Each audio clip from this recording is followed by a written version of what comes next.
Assalamualaikum warahmatullahi wabarakatuh. Selamat pagi, siang, sore, maupun malam.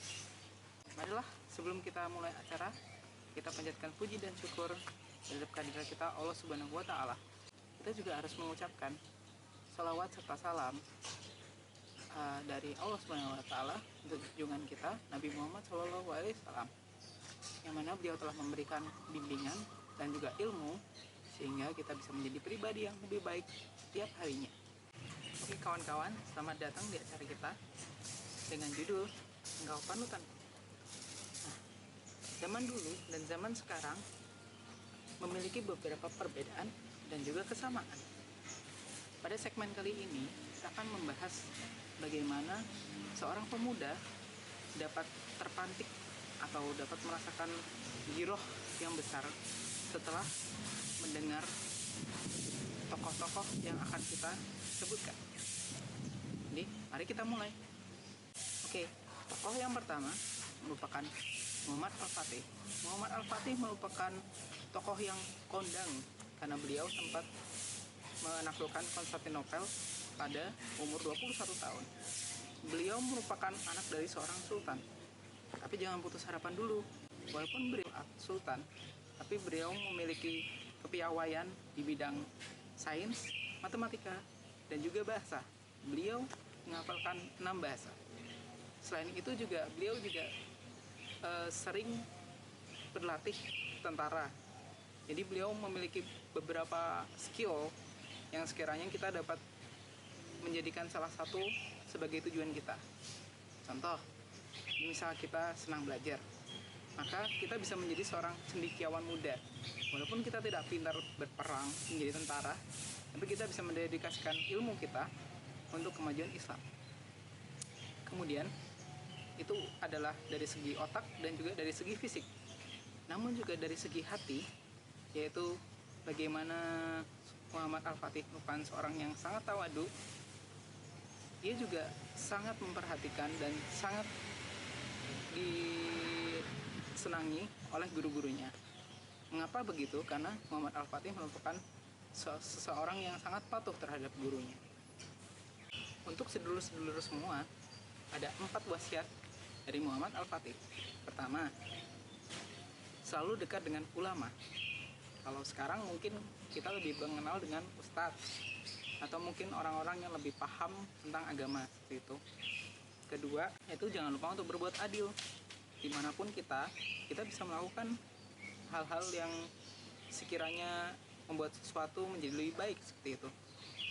Kemudian untuk ketiga, jangan terlalu terhasut oleh harta. Harta bukanlah segalanya di dunia ini. Kemudian keempat adalah jagalah agamamu. Dengan menjaga agamamu, maka seluruh hal lainnya akan terjaga. Nah, itu adalah beberapa hal yang dapat kita petik dari Muhammad Al-Fatih. Tapi kalau dari Muhammad Al-Fatih pemuda ya, seorang sultan pula. Lah, bagaimana kalau seorang pemudi? Gimana caranya ya? Aku ada ide nih. Nah, perempuan juga memiliki peran yang sama dalam kebangkitan Islam. Sebagaimana yang telah Allah jelaskan dalam Al-Quran bahwa perempuan dan laki-laki itu sama derajatnya. Nah, salah satu tokoh perempuan yang memiliki peran yang penting dalam kebangkitan Islam yaitu Siti Aisyah radhiyallahu anhu. Siti Aisyah ini merupakan salah seorang istri Nabi yang juga seorang putri sahabat Nabi Muhammad SAW, yaitu dari Abu Bakar As-Siddiq. Nah, kenapa sih Siti Aisyah menjadi seorang tokoh wanita yang penting dalam kebangkitan Islam ini? Nah, sebagaimana kita tahu bahwa Siti Aisyah ini dilahirkan dalam keadaan yang memiliki kecerdasan intelektual yang sangat tinggi.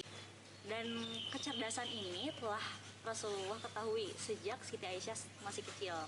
Nah, kecerdasan Siti Aisyah ini beliau manfaatkan dalam perkembangan agama Islam. Peran Siti Aisyah dalam perkembangan agama Islam ini sangat luas sekali.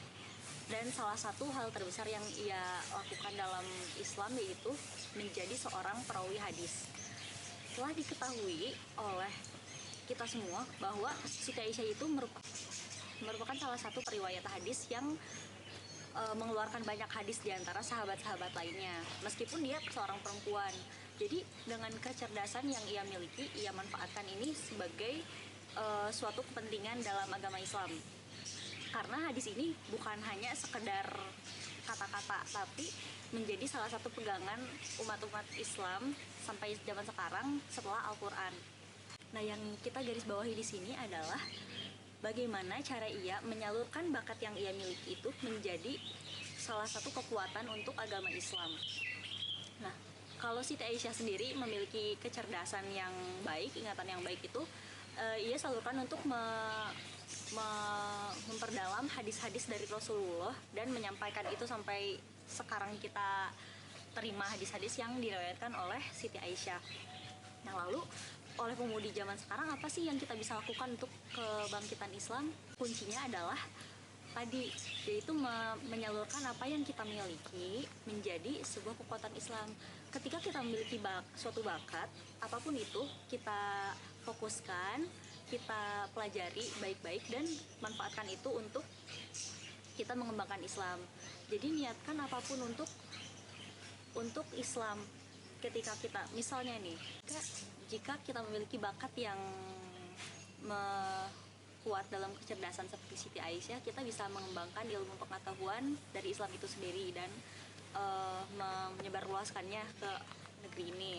Atau jika yang lainnya dari berbagai profesi ini sendiri, kita bisa membangkitkan atau memperdalam ilmu profesi kita untuk kebangkitan Islam, karena kebangkitan Islam itu dipengaruhi oleh bagaimana orang-orang dalam Islam itu sendiri berkembang.